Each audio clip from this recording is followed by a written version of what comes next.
Hi. My name is Amy. I just got off the plane from Malaysia. I'm quite interested in speech language therapy degree, but I'm not sure. Oh, okay, awesome. Well, thanks for coming along, Amy. So, what do you think speech therapy is about? I think it's about helping people with communication difficulties. Yeah, that's right. Let me show you what it's about. The speech therapist assesses and provides therapy for not only people with communication difficulties, but also feeding issues. Oh wow, I didn't realize that. You can work with babies right up to the elderly. The great thing is that it encompasses all ages. I think I would like to work with the children. Okay, so with children, you can work not only in hospitals, but also preschools, schools, people's homes, the list goes on. Who do they work with? You might be working with not only the child and the parent, but for example, if you're in the school setting, the teacher, teacher aide, maybe the physiotherapist, occupational therapist, the doctor, and so on. This sounds interesting. So why would we be working with them? Great question, because studies have shown that working in multidisciplinary teams, which is where you have a whole group of professionals working together, can give really lots of positive benefits for clients.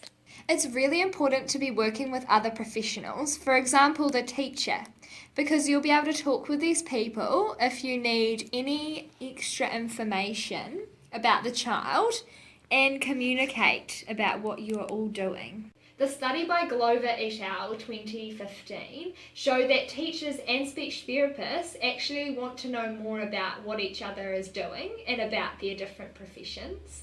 So do you have any example what we might actually do for a child? Yeah, so it really depends on the child because every child is an individual. So the part of the job with speech therapists is to actually tailor the intervention to suit the needs of that child. So for example, you might have a young child who isn't talking as much as they should be. So you might do a home visit and talk with the parent about the child and their concerns. You would do some informal assessment, which is when you observe, and formal assessment. So you have some forms and maybe some toys that go with them, and the form tells you what you need to be looking at for the child in terms of their communication. Okay.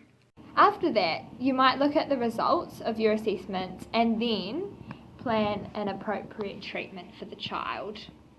So this might involve you giving the parent and teacher some tips because a study by Roberts and Kaiser actually showed that when the parents were more involved, the children did better and got more out of the treatment.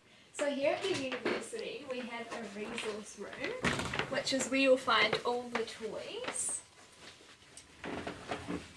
and things that you can do with the children. Wow. Because it's really important that we keep the therapy fun. Oops. Here you go. Thank you. So, in your role as an SLT, you might also work in a clinic. Which are these rooms here, because sometimes the clients might actually come to you for therapy, and this is especially the case when you're working in a private practice. But it really just depends on the client and their needs. Wow, that's a lot of good information. Thanks a lot. No worries, Amy. Have you got any other questions about the speech therapy language degree? No, that's all for today.